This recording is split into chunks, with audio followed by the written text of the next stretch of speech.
Firman Tuhan diambil dari Lukas 10 ayat 1-12. Dengarlah firman Tuhan. Yesus mengutus 70 murid. Kemudian daripada itu, Tuhan menunjuk 70 murid yang lain, lalu mengutus mereka berdua-dua mendahuluinya ke setiap kota dan tempat yang hendak kunjunginya. Katanya kepada mereka, "Tuaian memang banyak, tetapi pekerja sedikit. Karena itu, mintalah kepada Tuhan yang mempunyai tuaian, supaya ia mengirimkan pekerja-pekerja untuk tuaian itu. Pergilah, sesungguhnya aku mengutus kamu seperti anak domba ke tengah-tengah serigala.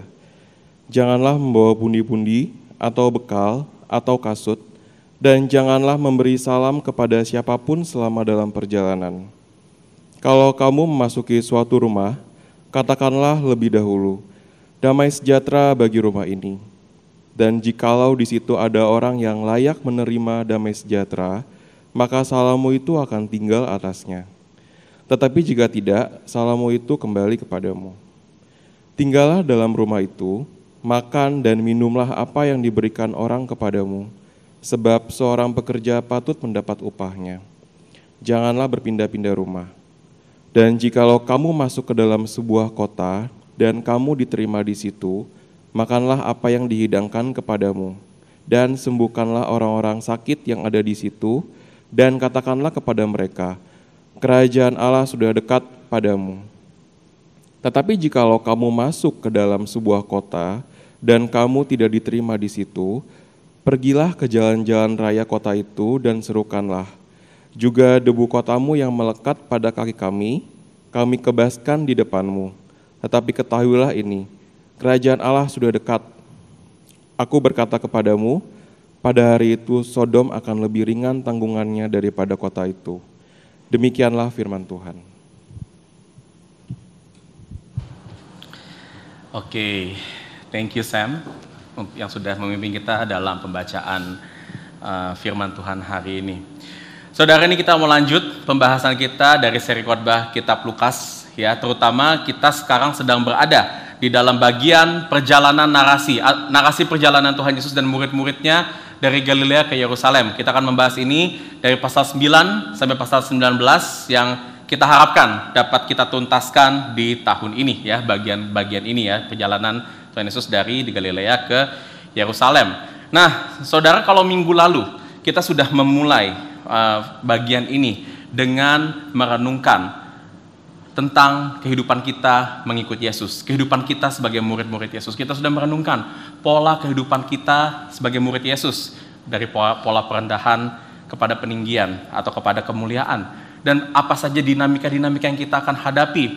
Akan kita hadapi ketidaknyamanan, kita akan melihat bahwa dunia ini bukan lagi rumah kita. Kita akan menghadapi satu pemisahan antara kita dengan orang-orang terdekat kita, atau dengan hal-hal yang sebelumnya menjadi prioritas kehidupan kita. Karena sekarang prioritas kita bukan lagi dunia ini, tetapi prioritas kita adalah Yesus. Dan kita juga akan ditantang untuk terus meninggalkan kehidupan lama kita dan semakin serupa dengan kehidupan baru kita di dalam Tuhan. Dan kita juga belajar bahwa Tuhan Yesus memiliki tekad, determinasi yang kuat untuk keberhasilan kita di dalam kehidupan kita sebagai murid. Nah, hari ini saudara, saya mau sedikit masuk ke dalam satu aspek kehidupan sebagai murid.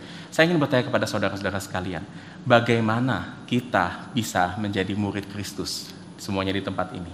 Bagaimana saudara kita itu bisa menerima, mengalami karya keselamatan Kristus di dalam kehidupan kita? Saudara, kita semua di sini nggak tiba-tiba dalam satu malam itu berubah jadi murid Kristus. Kita nggak bangun pagi, saudara, terus tiba-tiba menyadari, oh saya mau ikut Kristus. Nggak begitu. Roh Kudus memang akan bekerja di dalam diri kita, akan memanggil kita. Tetapi Tuhan juga memakai orang-orang, pemberitaan Injil yang dibawakan oleh orang-orang untuk kita meresponi panggilan Kristus menjadi murid kita, yaitu perkabaran Injil. Dan perkabaran Injil ini, saudara, dibawa kepada kita oleh murid-murid Kristus yang datang kepada kita, yang melayani kita, sampai akhirnya kita bisa menjadi murid Kristus dan mengenal Kristus. Nah, saudara, siapakah orang-orang ini, saudara?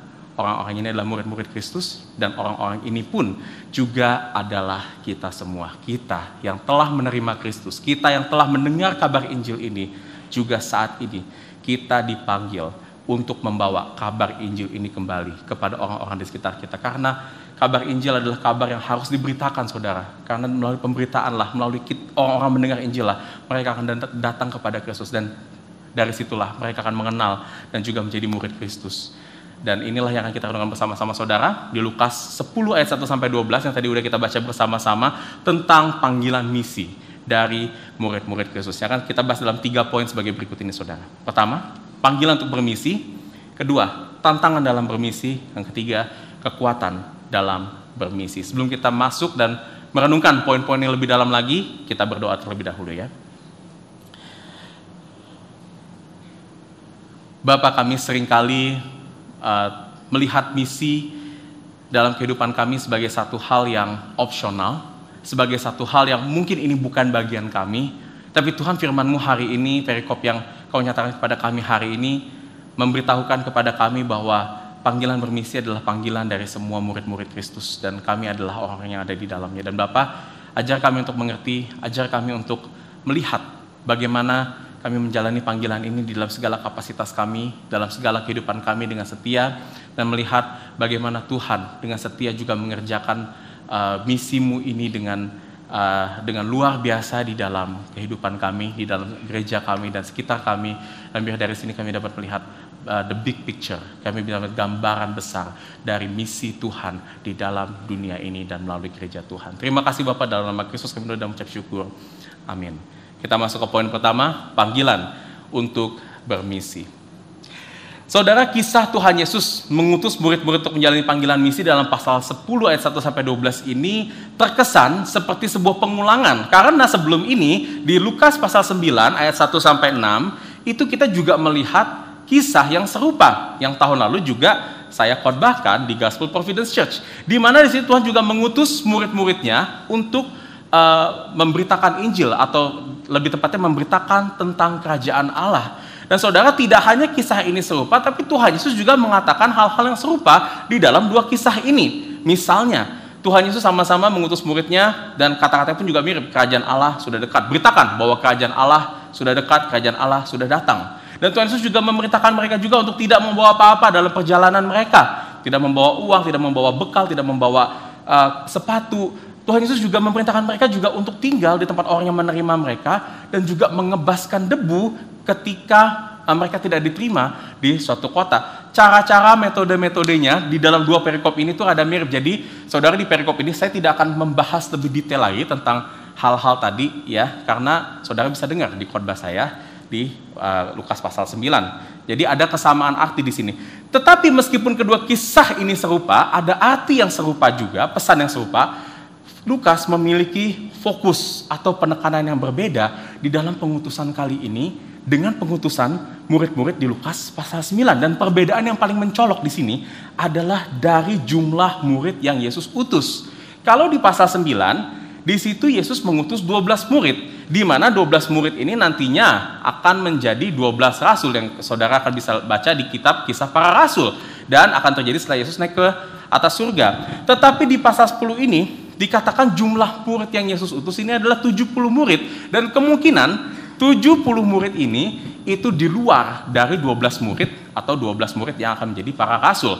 Ya, saudara. Dan saudara, di sini saya mau kasih satu disclaimer, jangan bingung saudara kalau baca kitab, beberapa versi Alkitab, misalnya ESV, Alkitab bahasa Inggris, di situ jumlahnya adalah 72 murid, sedangkan tadi di Alkitab terjemahan Indonesia adalah 70 murid. Nah, saudara, perbedaan ini dikarenakan Alkitab versi bahasa Indonesia dan Alkitab versi ESV, saya bilang ESV aja karena itu yang saya cek di situ, saudara, mengambil sumber yang berbeda. Ya, tetapi saudara, sumber berbeda itu maksudnya sama-sama dari kitab Lukas, tetapi versi. Jadi kalau zaman dulu itu dalam penulisan, penduplikatan atau pengkopian tulisan-tulisan itu bisa terjadi ada sedikit-sedikit perbedaan. Saya nggak akan bahas itu lebih dalam lagi, saudara. Ya, tetapi sejatinya perbedaan jumlah ini tidak akan mengubah pesan yang Lukas sampaikan kepada kita semuanya.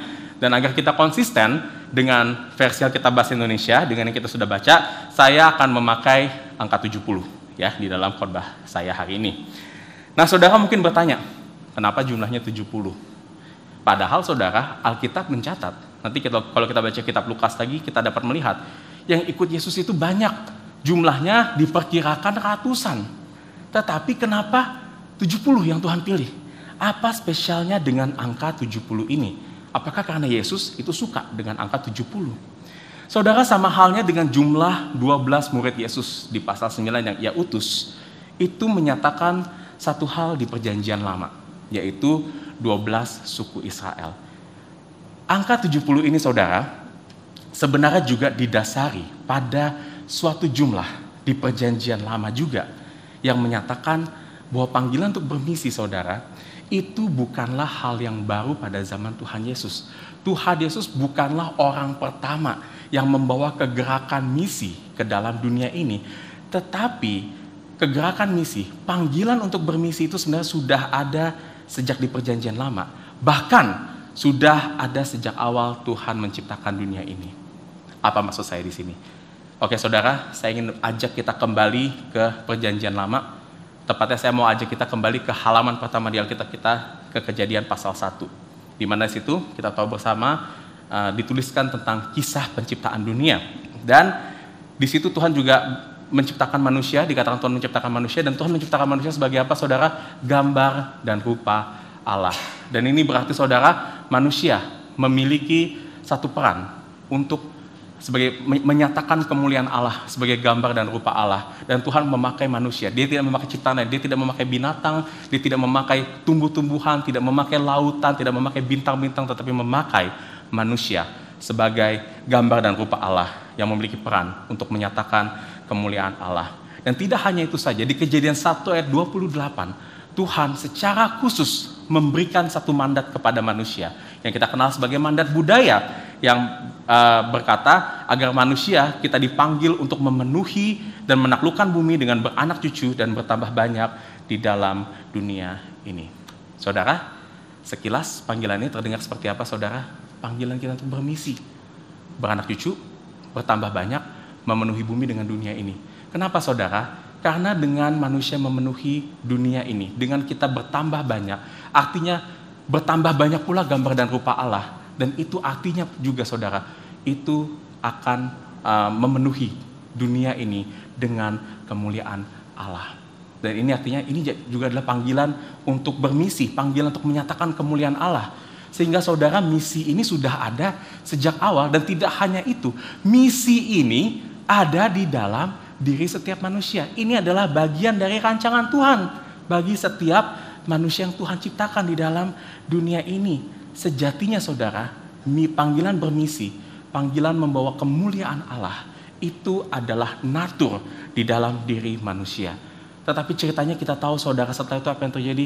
Manusia gagal, manusia jatuh ke dalam dosa, dan semua natur manusia itu tercemar oleh dosa.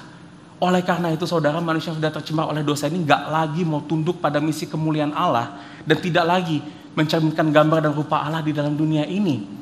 Sampai akhirnya saudara, kalau kita baca kitab Kejadian, sampai Kejadian pasal 6, kita melihat di situ apa? Dikatakan Tuhan mengirimkan air bah untuk menghabisi seluruh manusia yang sudah melenceng dari misinya ini. Dan Tuhan mendatangkan air bah, seluruh manusia binasa di dalam dunia ini kecuali Nuh dan keluarganya yang diselamatkan Tuhan ke dalam bahtera. Nah saudara, dan cerita yang kita tahu ke pasal 9, melalui Nuh, Tuhan sebetulnya kembali ingin meneruskan misinya untuk memenuhi bumi dengan kemuliaan Allah yang ia lakukan melalui ketiga anaknya, yaitu Sem, Ham, dan Yafet. Dan kalau kita baca di Kejadian pasal 10 saudara, di situ dicatatkan keturunan-keturunan Sem, Ham, dan Yafet yang akan menjadi bangsa-bangsa yang mendiami bumi. Dan kita tahu karena waktu itu tinggal keluarga Nuh, keturunan Sem, Ham, dan Yafet itu adalah satu-satunya. Jadi nama-nama yang ditulis di Kejadian pasal 10 itu adalah, ini adalah nama-nama seluruh bangsa yang pada saat itu mendiami bumi. Tebak, ada berapa jumlah bangsa yang ditulis di Kejadian pasal 10 itu saudara? 70 bangsa. Dan Tuhan Yesus mengutus 70 murid. Itu mendasarkan kepada 70 bangsa, anak dari keturunan Sem, Ham, dan Yafet di Kejadian 10. Apa kaitannya dengan ini saudara? Kalau saudara perhatikan, di akhir Kejadian 10 itu dikatakan, di ayat akhir di Kejadian 10 itu dikatakan kalau 70 bangsa yang ditulis di situ itu akan berpencar di bumi. Di mana kata berpencar di sini itu menunjukkan kelanjutan dari misi Tuhan yang akan dibawakan oleh seluruh bangsa di dalam dunia ini. Seluruh bangsa ini kembali akan membawa kemuliaan Allah. Tetapi ironisnya, pada saat kita masuk ke Kejadian pasal 11, ada satu peristiwa besar yang terjadi di situ. Bangsa-bangsa yang tadi berpencar malah berkumpul di satu tempat, dan akhirnya mereka mendirikan Menara Babel, yang di situ dikatakan mereka mau meninggikan nama-nama mereka sendiri dan tidak lagi mau meninggikan nama Tuhan. Dan di sini kita melihat saudara, misi yang seharusnya dibawa oleh 70 bangsa ini kembali tertunda. Misi kemuliaan Allah tertunda. Sampai kapan saudara? Sampai kedatangan Yesus ke dalam dunia ini.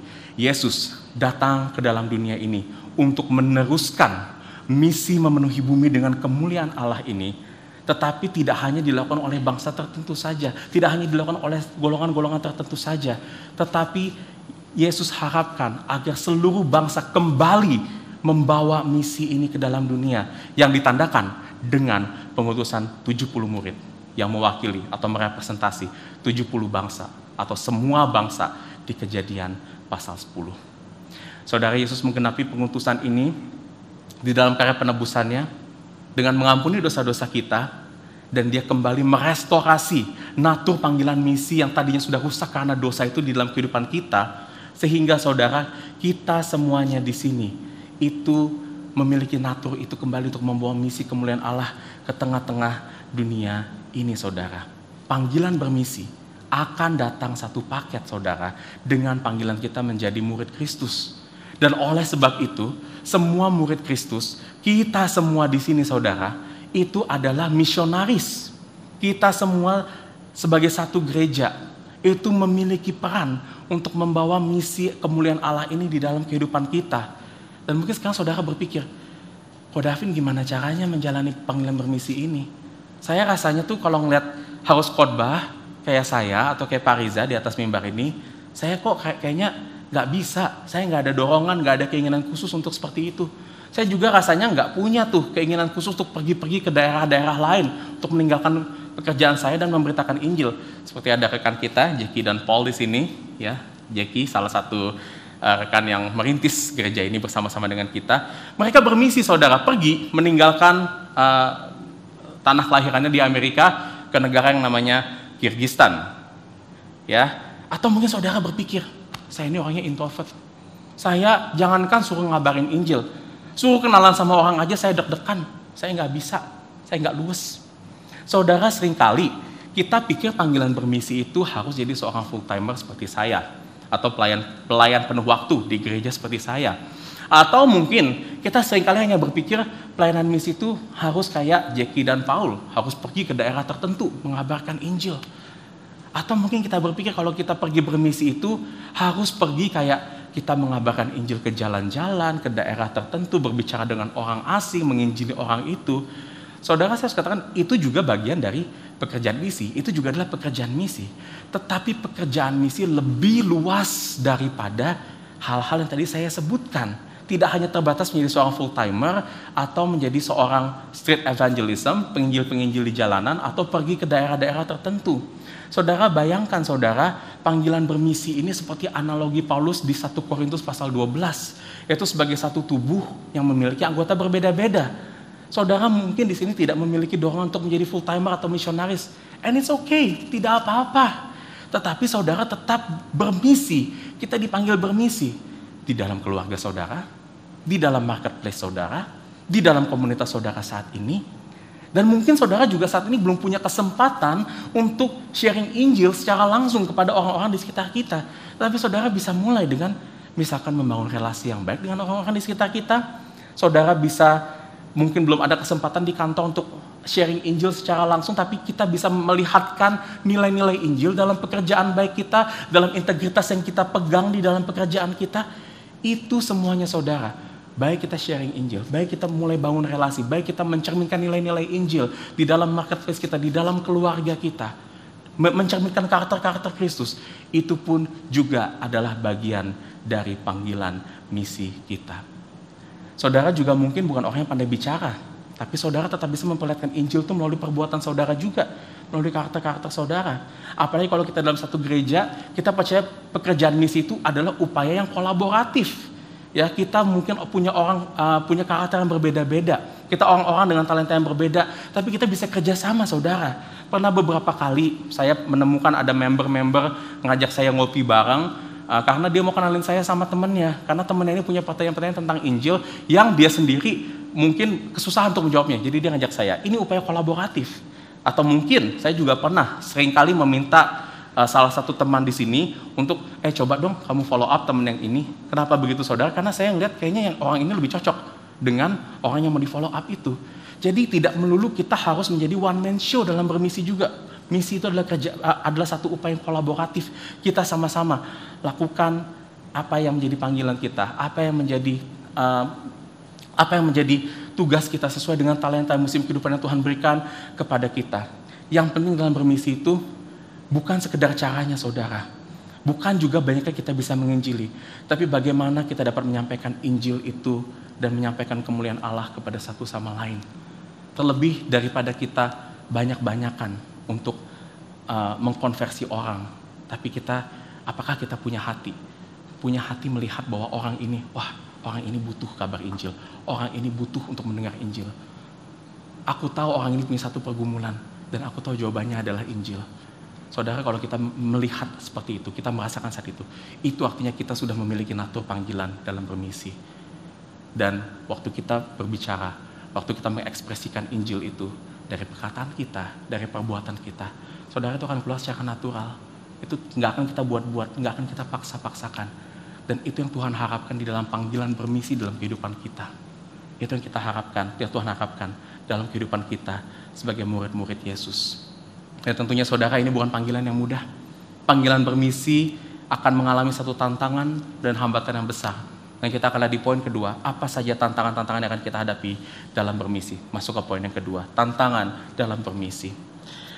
Saudara, dalam perikop ini ada dua tantangan besar yang Tuhan Yesus sampaikan kepada 70 muridnya pada saat itu, waktu dia mau mengutus mereka untuk bermisi. Apa saja dua tantangan ini? Kita akan melihat di tantangan yang pertama, itu di pasal 10 ayat yang kedua, dikatakan di situ ada satu pernyataan yang terkenal, yang cukup terkenal bagi kita semuanya. Tuhan Yesus berkata, tuaian memang banyak, tetapi pekerja sedikit. Saudara, Yesus di sini tidak semata-mata berkata kalau kita itu memerlukan lebih banyak orang untuk bermisi, tetapi Yesus di sini ingin menunjukkan satu kebutuhan, bahwa kebutuhan dalam bermisi itu akan selalu lebih besar daripada mereka yang dipanggil untuk bermisi. Dan tidak heran, saudara, seringkali saat kita menjalani misi, kita menjalani pelayanan kita, apakah itu saat kita di gereja, saat kita di marketplace, itu terdengar seperti lagu di film Greatest Showman. Never enough, never enough. Gak cukup rasanya, saudara. Apakah kita merasa, kok kayaknya orang-orang yang Tuhan bawa ke gereja kita tuh, ini banyak banget nih, banyak orang baru nih, banyak gak kepegang, leader-leadernya kurang. Atau kita merasa, kok pemuritan kita kayaknya kurang intensif, kita kurang deket satu sama lain, harus lebih ada akuntabilitas, tapi gimana ya, orang-orangnya belum siap nih, leader-leadernya. Atau kita merasa, kok sepertinya banyak yang harus kita kerjakan, katakan di dalam gereja, kita harus mengkomunikasikan visi dan values gereja kita kepada semuanya, melakukan training pembekalan, memastikan komunitas gereja berjalan dengan baik, mengarahkan agar kita semua melakukan outreach, tapi waktu kita terbatas. Apalagi natur gereja Gospel Providence Church ini ada di tengah kota. Saudara-saudara tinggal di berbagai area di Jakarta, dan saudara tahu sendiri, ngumpulin orang di Jakarta betapa susahnya. Ya, mau ke satu tempat ke tempat lain aja bisa makan waktu 1-2 jam. Waduh, ini terbatas banget, sulit banget. Rasanya nggak kepegang. Dan seringkali, saudara, di sini saya seringkali melihat dalam pelayanan kita, pelayanan saya secara pribadi, kalau seringkali itu misi dan pelayanan itu ada di depan kita. The mission is ahead of us. Kebutuhannya banyak, tapi kapasitas, tenaga, waktu, sumber daya yang kita miliki terbatas. Kita butuh lebih lagi. Itu feeling, rasa yang seringkali kita alami. Dan menariknya, saudara, waktu saya pernah share struggle ini ke beberapa rekan hamba Tuhan juga, mereka nggak kaget dengan kondisi kita. Karena mereka pun juga mengalami hal yang sama. Karena ini bukan sekedar fenomena, saudara, tetapi memang ini sudah menjadi seakan-akan seperti natur misi yang Yesus sendiri katakan di dalam perikop ini, saudara. Expect hal ini tantangan pertama kita, saudara. Kebutuhan dalam bermisi seringkali lebih besar daripada apa yang kita miliki. Dan tantangan kedua yang kita akan hadapi di sini ada di ayat ketiga, di mana Yesus juga mengatakan satu pernyataan yang cukup terkenal, yaitu apa? Pergilah, sesungguhnya aku mengutus kamu seperti apa? Anak domba ke tengah-tengah serigala. Yesus menegaskan di sini, saudara, bahwa kehidupan bermisi itu adalah kehidupan yang kita akan hadapi di bawah tekanan. Karena saudara, kita tidak bermisi di tengah-tengah taman hiburan. Kita bermisi di tengah-tengah serigala yang akan terus menekan dan bermusuhan dengan pesan misi kemuliaan Allah yang kita bawakan. Atau dengan kata lain, saudara, saat kita bermisi, kita akan menjadi musuh dunia ini. Menariknya, saudara, Tuhan Yesus menyebutkan kalau kita akan menjadi seperti domba di tengah-tengah serigala, bukan menjadi macan di tengah-tengah serigala dalam bermisi. Dan kita tahu domba, saudara, ada sosok binatang yang tidak kuat. Domba adalah binatang yang lemah dan rapuh. Karena domba itu nggak punya sistem pertahanan atau defense mechanism untuk bertahan hidup di tengah-tengah ancaman predator di sekitarnya. Sehingga domba itu biasanya akan menjadi sasaran empuk untuk diterkam oleh predator-predator seperti serigala. Itu artinya, saudara, dalam bermisi pun kita akan menjadi seperti seekor domba, akan terlihat lemah, terlihat rapuh. Ini artinya juga, saudara, kehidupan bermisi mungkin akan membawa resiko pada kehidupan kita. Mungkin, saudara, karena kita menghidupi dan membagikan Injil, resiko yang kita akan hadapi, kita mungkin akan dianggap remeh, akan dijauhi teman-teman kita karena dianggap aneh. Karena nilai Injil yang kita pegang, yang kita bawa, yang kita hidupi, itu berbentrokan dengan nilai yang dipegang oleh dunia ini. Mungkin karena kita memegang integritas Injil dalam pekerjaan kita nggak mau kompromi dengan hal-hal curang, hal-hal yang tidak berkenan kepada Tuhan dalam pekerjaan kita akan jadi susah dalam pekerjaan. Ada resiko kehilangan pekerjaan.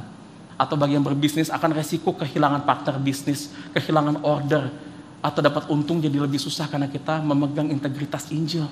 Mungkin, saudara, bagi kita yang single dan kita memegang prinsip Injil, berarti kita nggak boleh pacaran dengan yang berbeda iman. Meskipun kita sekarang meresikokan diri kita merasa kesepian. Dan kita masih harus bertahan menunggu lebih lama lagi. Yang mungkin kadang-kadang perasaannya nggak enak sampai kita menemukan pasangan yang seiman. Dan masih banyak resiko-resiko lainnya yang akan kita hadapi saat kita bermisi. Dan resiko ini, saudara, juga bisa berakibat nyawa kita sendiri. Memang, saudara, bermisi adalah panggilan semua murid Kristus, tapi panggilan bermisi ini adalah panggilan yang menantang. Panggilan bermisi, sekilas dari kedua hal ini, akan terkesan sulit untuk kita hidupi. Dan sampai sejauh ini kita mungkin berpikir, lebih baik kita nggak usah deh dipakai Tuhan untuk bermisi, daripada kita harus mengemban pekerjaan yang melebihi kapasitas kita, atau ditambah lagi kita harus meresikokan kehidupan kita. Tuhan, aku kok kayaknya gak siap melakukan semua hal ini. Tapi, saudara, panggilan ini tetap Ia berikan bagi kita semua, siapapun kita. Lantas, apa yang dapat membuat kita terus bertahan sampai pada akhirnya menjalankan panggilan misi kemuliaan ini sampai pada akhirnya? Kita masuk ke poin yang terakhir, poin ketiga, kekuatan dalam bermisi. Saudara, melihat semuanya ini, tantangan-tantangan yang tadi sudah saya sampaikan, yang disampaikan di bagian ini, saya ingin bertanya satu hal. Apa yang biasanya saudara lakukan untuk menanggulangi resiko-resiko yang kita hadapi, untuk melihat bagaimana kita memenuhi kebutuhan-kebutuhan yang tidak terpenuhi, yang tidak cukup ini dalam pelayanan misi kita? Mungkin kita berpikir hal yang harus kita lakukan seperti ini. Kita harus bikin sistem pelayanan yang lebih baik. Kita harus terapin SOP, KPI, perencanaan yang strategis dan efektif, supaya kebutuhan misi dan pelayanan di dalam gereja itu dapat terpenuhi, semuanya bisa kepegang. Atau kita pikir, oke, kita harus rekrut orang lebih banyak lagi buat pelayanan. Kita pancing dong, kita dorong. Mungkin agak paksa dikit nih orang-orang yang belum pelayanan, supaya mereka mau terlibat dalam pelayanan. Atau kita mungkin, ya kita perlu belajar teologi lebih dalam lagi. Sehingga ketika kita menghadapi orang-orang yang menyerang iman kita bisa memberikan argumen-argumen yang baik. Supaya mereka nanti bisa, mengerti akan iman kita. Atau mungkin kita berpikir, ya kita bermisi dengan cara-cara yang bersahabat yuk. Atau mungkin kita bilang, ya kita gak perlu nunjukin lah kita ini orang Kristen kepada mereka. Tunjukin aja dari perbuatan yang baik, hal yang baik. Ya, itu kan juga misi, saudara. Saudara, hal-hal yang tadi saya sebutkan itu bisa saja menjadi jalan yang baik.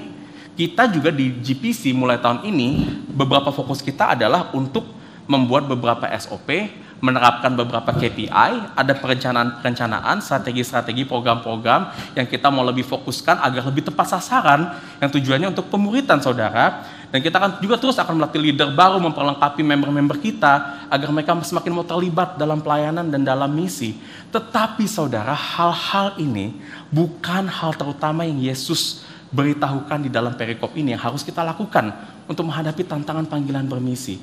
Lantas apa yang Yesus ajarkan? Kalau kita kembali ke ayat 2, di situ Yesus berkata satu hal, tuaian memang banyak tapi pekerja sedikit. Lalu ia menyambungkan, karena itu mintalah kepada Tuhan yang empunya tuaian supaya ia mengirimkan pekerja-pekerja untuk tuaiannya itu. Yesus di sini mendorong kita untuk meminta kepada Tuhan, atau di dalam bahasa aslinya Yesus mendorong kita untuk berdoa dengan sungguh-sungguh kepada Tuhan. Dengan kata lain saudara, Yesus itu berkata kalau kita ingin melihat lebih banyak pekerja-pekerja di ladang, kalau kita ingin melihat kebutuhan misi itu terpenuhi, maka berdoa.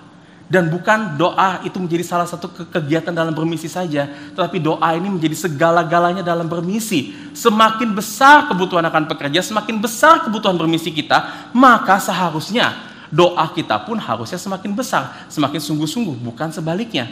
Enggak cuma itu saja saudara, di ayat 5-12 Yesus juga berkata, meresponi panggilan kita menjadi domba di tengah-tengah serigala dengan beberapa hal yang saya rangkum sebagai berikut ini.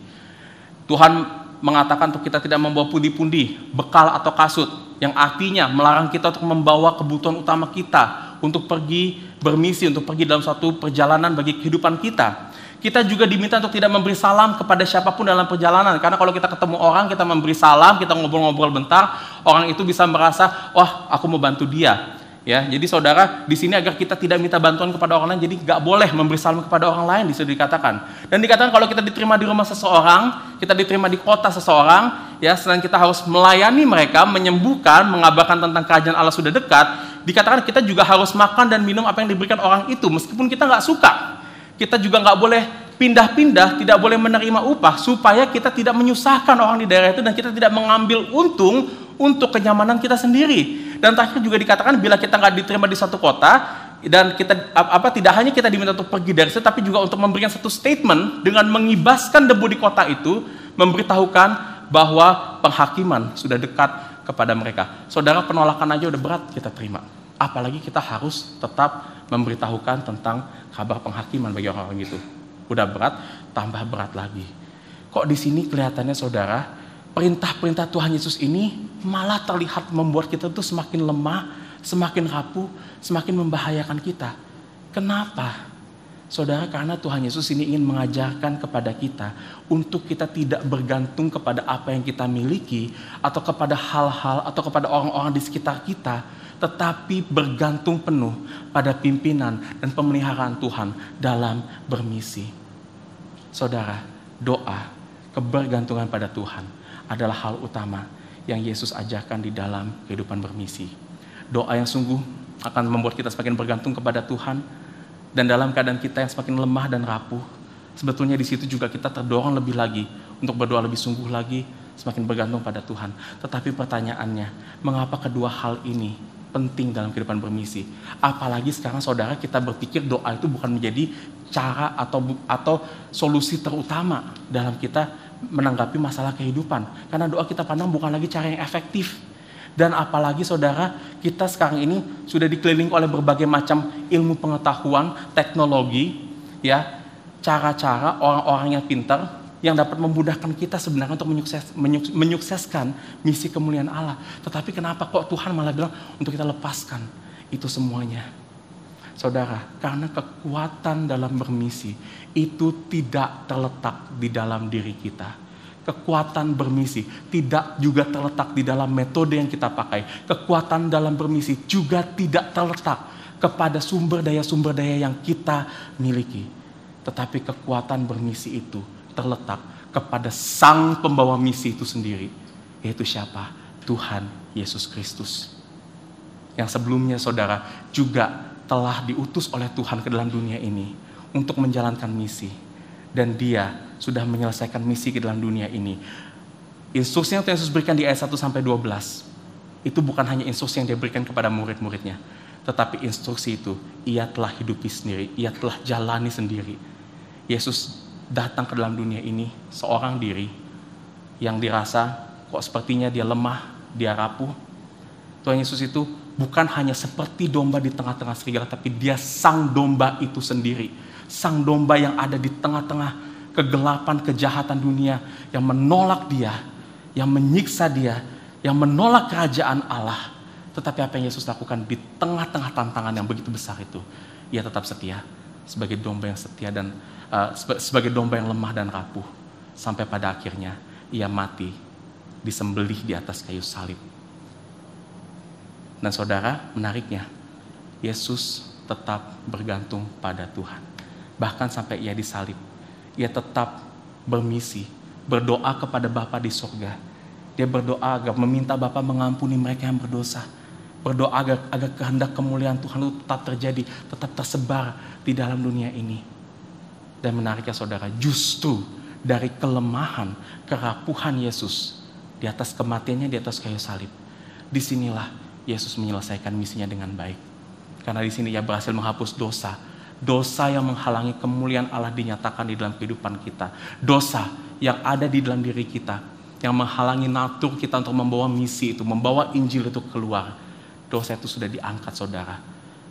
Sehingga di dalam Kristus, di sini kita dapat melihat hambatan terbesar kita, tantangan terbesar kita untuk kita bermisi, itu sudah diangkat, sudah dihapus penuhnya di dalam Kristus. Ini saudara kekuatan misi kita yang sesungguhnya, yang terdapat di dalam misi Kristus yang sudah selesai 2000 tahun yang lalu di atas kayu salib. Dan kekuatan ini akan kita alami terus menerus saat kita berdoa kepada Tuhan, saat kita bergantung kepada Tuhan. Dan misi ini gak mungkin gagal saudara, karena meskipun ada kekurangan-kekurangan yang kita hadapi, ada resiko dan ancaman di sekitar kita, Kristus sudah menang atas semuanya. Dan Kristus akan menjamin perjalanan misi kita tetap setia sampai pada akhirnya. Saudara, kita mungkin saat ini sudah memiliki rencana misi. Kita mungkin sudah memiliki rencana pelayanan di Gospel Providence Church. Kita sudah mengembangkan value kita, visi kita, metode, strategi, program-program yang kita harapkan dapat membantu saudara-saudara di sini untuk bertumbuh di dalam Kristus. Semua itu baik saudara. Apa yang kita sudah rencanakan itu semua baik. Tapi jangan bergantung pada hal-hal ini. Berpegang terus pada Kristus. Jadilah gereja yang berdoa dan pandang misi Kristus yang sudah selesai di atas kayu salib ini. Beritakan ini pada kita, beritakan ini setiap hari minggunya, dan beritakan ini terus dalam kehidupan kita, kepada keluarga saudara, kepada rekan-rekan saudara. Dan biar berita ini terus meresap dan natur bermisi ini semakin menjadi natur yang kita hidupi dalam kehidupan kita karena Kristus. Mari kita berdoa. Bapa, kami melihat rancangan-Mu yang begitu besar, bukan hanya menjadikan kami sebagai alat-alat-Mu dalam bermisi, tapi Kau sendiri yang telah menyatakan misi itu dalam kehidupan kita. Kau sendiri yang terus menyatakan kasih-Mu, Kau sendiri terus menyatakan rancangan-Mu yang begitu besar dalam kehidupan kita ketika kami bermisi. Dan Bapak, ketika kami menghadapi berbagai kesulitan dalam bermisi, ketika kami meragukan panggilan kami Tuhan untuk melayani-Mu di dalam segenap kehidupan kami, Bapak, perlihatkan kami terus kepada karya salib Kristus yang sudah selesai dalam kehidupan kami ini. Dan sebentar ketika kami akan mengambil perjamuan kudus, biar karya salib yang sudah Kau nyatakan ribuan tahun ini dapat kami alami, dapat kami nikmati di dalam elemen roti dan anggur yang Kau berikan kepada kami di dalam perjamuan kudus sesaat lagi. Terima kasih Bapa, dalam nama Kristus kami berdoa dan mengucap syukur. Amin.